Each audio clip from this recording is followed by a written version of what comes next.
Good morning, everyone. My name is Paco Ojeda, and you are watching Coffee and Headlines. Yes, that's what it's called. It is Monday, April 13th, and today, as always, we are looking at headlines from places near and far Puerto Vallarta. If you're joining us for the first time, we get together every morning at 10:30 Puerto Vallarta time. We review the latest headlines that happen to catch my interest, or tips that you send me, information that would be important for all of us to know, and we enjoy a nice cup of coffee as we do this. So I welcome you this morning, and if you've been here before, it's nice to see you back. Please feel free to say hello and let me know where you are so that we can all get a sense as to how many people are watching. Um, Today is Monday, and I wonder how many Monday songs you know. How many Monday songs do you know? If any come to mind, feel free to leave them in the comments section. We're going to come back to this question in a little while. But let's start by taking a look at some of our headlines and see what's going on. This is what caught my attention in the last few hours. The first one comes from Excelsior, one of our national newspapers, and it is a statement made by Hugo Lopez Gatell about the fact that it makes no sense, in case you didn't know this or you were wondering, it makes no sense to wear gloves against COVID 19. Plastic gloves, surgical type gloves, are important to wear in other instances, but Lopez Gatell made the clarification that plastic gloves or surgical gloves don't help prevent the spread of coronavirus because coronavirus um, gets into our bodies through our eyes, through our nose, and through our mouth. He says,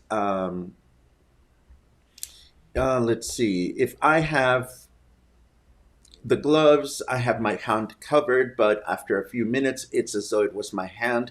And if somebody shakes my hand over my glove and that person is infected, I can get the virus from that glove, from that person to the glove. And later on, if I reach out for my eyes with my fingers covered in a glove, I'm still going to catch the virus. So he emphasizes that it is not a useful not a useful measure. I see some questions about Monday Monday. I will get to those in a second, and I'll say my hellos in a second. Let me put this away. Another interesting article that caught my attention is more on the way the coronavirus is changing the way we talk. I ask you, um, how many of us knew anything or thought about the phrase flattening the curve? Prior to the coronavirus, the only thing that I could think of when I thought about flattening the curve had to do with my belly or my waistline. But of course, now we are all learning all kinds of new terminology and using it. I can't remember the first time I used the phrase flattening the curve and knowing that it had something to do with the association we give it to the virus. But it's an important, interesting article on how we are acquiring all this terminology. We had talked about quarantinis, and then there's also now Zoom bombing, which is something that happens when you're going ahead and having your Zoom conference, and somehow somebody discovered your conference password and all of a sudden starts bombing your conference with questionable images or comments and whatnot. It's one of those issues in which security has become a major concern for the people that are behind Zoom, the platform that allows us to look at different people at the same time on our screen. Anyhow, we have that. And we also have another article. This coronavirus glossary will help you make sense of the pandemic. This comes from Los Angeles Times. Again, if you are the kind of person that likes to be informed, wants to know exactly what's going on, it is always helpful to read articles like this. It explains what coronaviruses are in circulation, and then it brings up important terminology like incubation period, quarantine, isolation, public health orders, containment, mitigation, and so forth. Social distancing, of course. So it never hurts to keep track on these terms, because we're going to see them more and more and more in the news as the days continue to pass. Apple and Google are collaborating on COVID-19 contact tracing. This is something that we're going to start reading more and more about, as far as the technology involving how we learn um, who's carrying the virus and who's not. This is a big can of worms for the two um, mega corporations, because here's what I've read, and this is not factual, this is speculation, and I want to be very clear on that. What Apple and Google are working on is technology that allows you, let's say, for example, that you have the virus, then somehow your phone has this knowledge. And let's say that I'm walking down the street and all of a sudden my phone detects the nearness of a person that either has the virus or has been close to somebody that has the virus. So my phone will send me some sort of indication or an alarm or a something to the effect of, okay, you're about to shake hands with someone that may have been in contact with someone who has the coronavirus. So needless to say, imagine the logistical and the legal ramifications of technology companies knowing where we are at any given time, and whether we are getting close to a person or to a business or to a place where there have been other coronavirus cases registered. So, needless to say, this is a very hot topic. It's going to be showing up more and more in our radars as these companies start developing applications that help us become better acquainted with the people around us in terms of their contact with a virus. So there are two articles. The first one was published by Engadget, which is a website about technology. It was published yesterday. And then today they had a further an article with more details about how this business of COVID-19 contact tracing will work. Again, this is technology that is being developed as we go, and we will be hearing more and more about this. Links in the show notes at the end of today's broadcast. Now switching over to more mindless activities to add to our day, in case you didn't have enough things planned for today. Now NASA will allow you to see what the Hubble telescope saw the day you were born. Now the Hubble telescope has been in operation for the past 30 years, so me being over 30, of course, it's not going to tell me what the Hubble telescope saw when I was born, because the telescope didn't even exist. But in this website, you can now select your birth date. I'm going to select July, because that's the month in which I was born.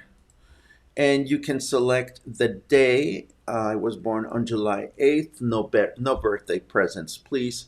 And I find out that this is the image that was uncovered by the Hubble telescope on July 8th. This was particularly on July 8, 2008. So if you have nothing better to do, go to this website and figure out what was discovered by the telescope on that particular day. Let me stop for a second and let's take a look at a couple of hellos. We see, good morning, Kathleen. How are you doing today? How is your Facebook page coming? We've been talking about improving our connection with our clients, and I went into your Facebook page, and I don't see a place on your Facebook page where I can find all the different flavors that you offer. That's just a suggestion, a little hint. Hopefully you are in the process of adding this information so that more and more people can learn about all the flavors that you carry. Good morning, Christy. Kathleen answers our question about Monday songs, Manic Monday and Monday Morning. Monday. We'll get to that in a second. Christina, good morning from Rincón de Guayabitos. Hola, Rita. Good morning, Alain. It's nice that you enjoy what we're doing here. Good morning, Tamara.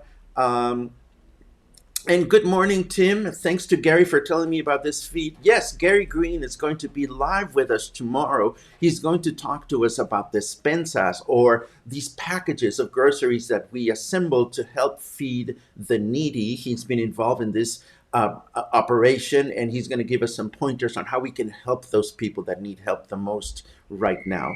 Um, Paul comments, this contact tracing may very well make many more people realize the level of information social media has on all of us already, and more coming. Yes, this is very true. Again, it's a big can of worms.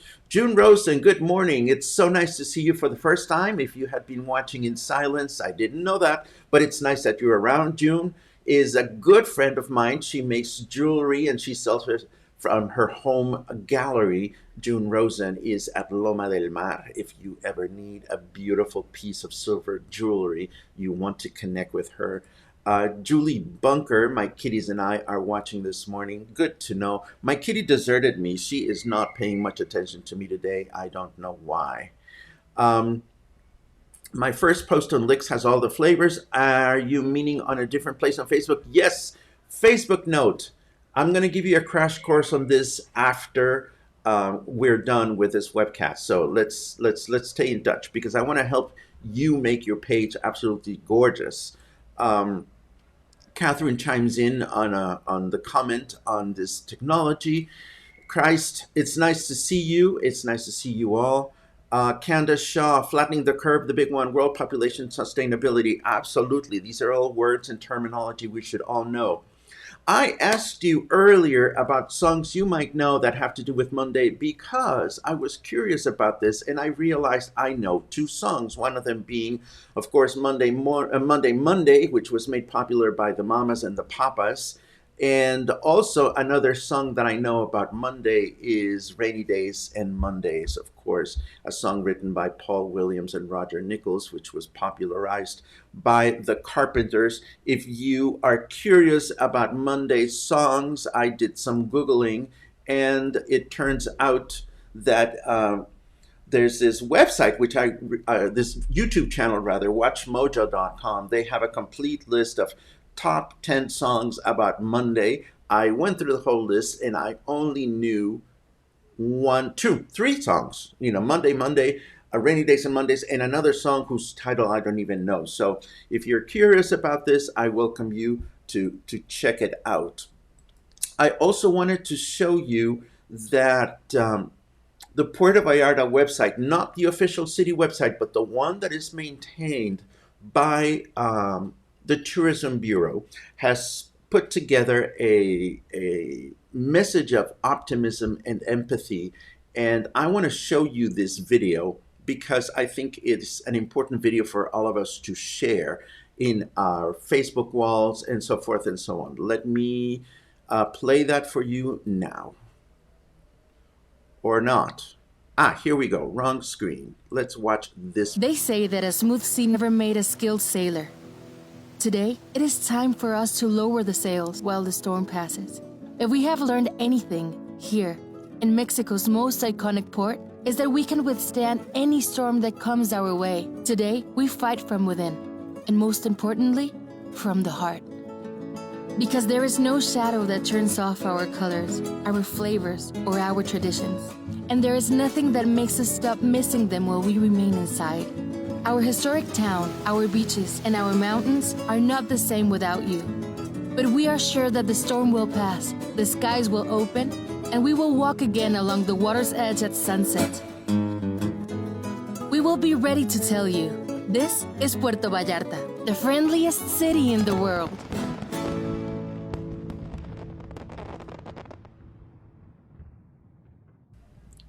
So this is what the Tourism Bureau is spreading around. And what I like about this message is something that we've been talking about to a certain extent in the last few broadcasts. This whole concept of empathy. At this point, we seem to be in this place in which a lot of us are anxiously wanting to promote ourselves, but also feeling, well, this is not the best moment to do it. I think And I'm glad to see that a lot of companies out there are starting to get this.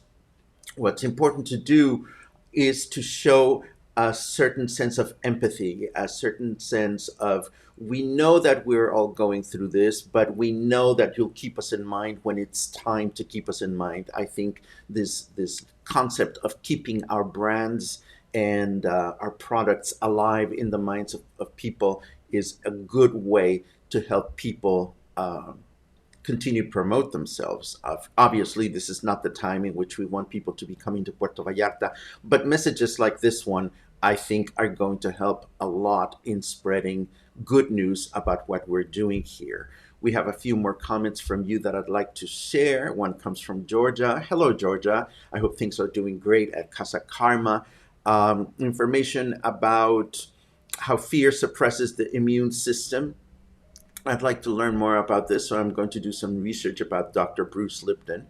Um, Paul chimes in, cortisol, stress, and fear make you produce this, and it does suppress your immune system over time. This is good to know. Gary Brown thinks we should get me a background picture of the bay. Um, well, we have upgraded our theme music just a few days ago. It was yesterday, actually, we updated the theme music. And yes, we're going to be working on doing some new background or some way to decorate my wall. I know it's looking a little bare, but one thing at a time, one thing at a time. All of these new improvements and little steps to make these broadcasts better are possible largely thanks to you, because through your comments you help me realize that this is important, and I thank you for that. And also because thanks to your contributions and subscriptions, I am able to continue to finance this endeavor. So muchísimas gracias. um, Tamara liked the video. I'm glad that you did. Let's all spread it. I already put it on my Facebook page, the Facebook page from which you're watching this broadcast. So let's definitely spread this.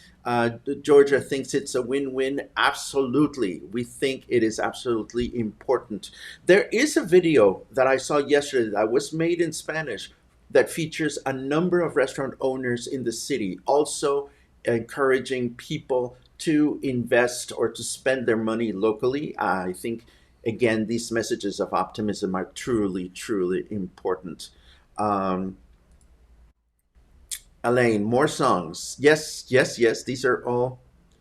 Oh, Elaine with hair in spikes. I would love to see this in a photograph, Elaine, just to get a sense as to what you're looking at. Photographs and videos. What are you up to these days? Feel free to share with me your photographs and videos of what you're up to. I am still holding on to the wonderful video that I received from Christina Flynn from Rincon de Guayabitos, where she's herding goats out of her property. I think tomorrow will be the day in which we're going to share that video, along with any other videos that you want to share with me that have anything to do with what you're doing at home. Rita adds another comment about people making great sacrifices to protect us. Absolutely, absolutely. I always make it a point now when I go to the supermarket, I say thank you to the people that are working there. A lot of us are fortunate to be able to work from home, but some people that belong to these categories of businesses that can and should continue to be open, they're risking their lives every day. So make sure that if you're running to the trash collector, the cashiers at the supermarket, the postman, I'm still getting correspondence. I'm getting my bills. We don't want to get our bills, but we're getting our bills. Make sure that you spend some time um, thanking these individuals. Certainly, all the people that are working at the hospitals. It is very, very discouraging to read more and more reports about doctors and nurses who are walking away from their places of work. They're still wearing their hospital gowns, and they are looked at respectfully by people around them. Some people have been violently harassed, and this is all very unfortunate. We need to remember that these people are on the front lines for our better, for our betterment. So keep that in mind. Keep that in mind as we move forward. And this is pretty much what we have for today. As I mentioned before, tomorrow, Gary Green, who's a well-known patron and contributor to citywide projects here in Puerto Vallarta, is going to tell us about his work distributing despensas among people in need. I think it's going to be a really important screen show to watch tomorrow. So as always, I thank you for tuning in. I thank you for spreading the word about this webcast. I thank you for finding interest, and I thank you for your suggestions. And I will see you tomorrow morning at 10:30 again. And stay home.